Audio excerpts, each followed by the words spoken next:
Hello everyone, welcome back to my channel. Sambar rice recipe. వేడి వేడి సాంబార్ రైస్లోకి కొద్దిగా నెయ్యి వేసుకొని ఇలా ఫ్రై చేసిన మిరపకాయలు పెట్టుకొని తింటే చాలా బాగుంటుంది. నేను చూపిస్తున్న గ్లాస్కి కొద్దిగా తక్కువగా బియ్యం తీసుకున్నాను. గ్లాస్ నిండా కందిపప్పు తీసుకున్నానండి. మీరు ఏ గ్లాస్ తీసుకున్నా పప్పు కొద్దిగా ఎక్కువే తీసుకోండి, రైస్ కొద్దిగా తక్కువ తీసుకోండి. అలాగే మనం పప్పుని బియ్యాన్ని కలిపి ఒక 2-3 సార్లు కడిగేసుకొని వాటర్ వేసి నానబెట్టేసుకోవాలి ఒక హాఫ్ అన్ అవర్. చింతపండు కూడా నిమ్మకాయ సైజ్ ఎంత తీసుకున్నాను అది కూడా ఒకసారి కడిగి నానబెట్టేసుకోవాలి. హాఫ్ అన్ అవర్ తర్వాత కుక్కర్లోకి నానబెట్టుకున్న పప్పు బియ్యం వేసేసి వాటికి సరిపడా వాటర్ వేసుకొని ఒక 4 విజిల్స్ వచ్చేంత వరకు ఉడికించుకోవాలి. వెజిటేబుల్స్ కూడా కట్ చేసుకున్నాను. రైస్ ఉడికించేటప్పుడే పసుపు కొద్దిగా ఆయిల్ వేసుకున్నా వేసుకోవచ్చు, మీ ఇష్టం.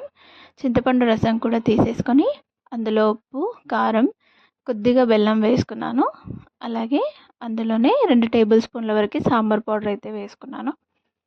ఇవన్నీ కలిపేసుకోవాలి. ఇందులోనే మనం పసుపు కూడా వేసేసి ఉండలు లేకుండా కలిపేసుకోవాలండి. పసుపు వేస్తున్నాను, కావాలంటే మనం పోపులో కూడా వేసుకోవచ్చు. ఇలా చేస్తే అంతా కలిసిపోతుంది. మనం వెజిటేబుల్స్ ఫ్రై చేసేటప్పుడు పసుపు మాడిపోకుండా ఉంటుంది. ప్యాన్ పెట్టేసుకొని ఆయిల్ వేసి ఆవాలు, అలాగే చిటికెడు మెంతులు వేసుకున్నాను. ఫ్లేవర్ చాలా అంటే చాలా బాగుంటుంది మెంతులు వేసుకోవడం వల్ల. ఇవి కొద్దిగా చిటపట్లు ఆడనివ్వాలి. ఇప్పుడు అందులోకి కట్ చేసుకున్న 2 పచ్చిమిర్చి వేసుకున్నాను. అలాగే కరివేపాకు కూడా వేసుకోవాలి. ఇది కొద్దిగా కరివేపాకు ఫ్రై అయిన తర్వాత మనం అందులోకి ఇంగువ వేసుకోవాలండి. ఇంగువ కూడా చాలా ఫ్లేవర్ ఇస్తుంది సాంబార్ రైస్కి. నేను కొద్దిగా ఇంగువ కూడా వేసాను. ఇంగువ వేసి అంతా ఒకసారి కలిపేసుకున్న తర్వాత మనం వెజిటేబుల్స్ అయితే వేసుకోవాలి. నేను అన్నీ కట్ చేసి పెట్టుకున్నానండి. నాకు సాంబార్ ఆనియన్స్ లేవు, అందుకనేసి పెద్దదే కట్ చేశాను. బెండకాయలు, అలాగే బీన్స్, ఆలు, క్యారెట్ ఇవన్నీ వేసుకున్నాను. మనకి కాకరకాయ తప్ప వేరే ఏవైనా వెజిటేబుల్స్ వేసుకోవచ్చు సాంబార్ రైస్లోకి. ఏవి వేసుకున్నా టేస్ట్ చాలా బాగుంటుంది, కానీ ఎక్కువ వెజిటేబుల్స్ వేసుకోవద్దు. మనకు ఎక్కువగా వెజిటేబుల్స్ అయిపోతే రైస్ తినబుద్ధి కాదు, అందుకనేసి కొద్దిగా వేసుకున్నాను. నేను వంకాయ, ఆలు, అలాగే బీన్స్, క్యారెట్, బెండకాయ, ఆనియన్ ఇవి వేసుకున్నాను. అలాగే ఒక 2 టమాటోస్ కూడా కట్ చేసి వేసుకోవాలి. ఇవన్నీ వేసి ఒకసారి కలిపేసుకొని మగ్గనివ్వాలి. ఇవి కొద్దిగా మగ్గిన తర్వాత మనం అందులోకి మనం అన్నీ కలిపి పెట్టుకున్నాం కదా చింతపండు రసంలో, అది వేసేసుకోవాలి. అది వేసేసి ఒక్కసారి కలిపేసుకొని మనం రసంని అయితే మరగనివ్వాలండి. ఆ వెజిటేబుల్స్కి అనేది పులుపు పట్టాలి.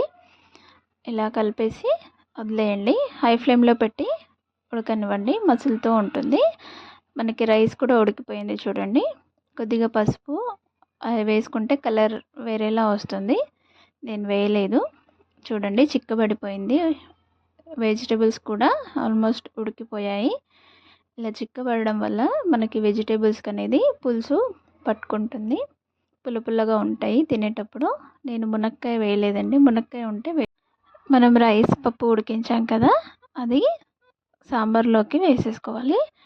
మనం జస్ట్ స్పూన్తో కలిపితే సరిపోతుందండి, మనం స్మాష్ చేయాల్సిన అవసరం లేదు, మరి మెత్తగా అయిపోతుంది రైస్. ఇలా వేసుకొని అంతా కలిపేసుకోవాలి. ఇలా కలిపేసుకొని అందులోకి నేను ఒక 3 కప్స్ వరకు వాటర్ వేసాను.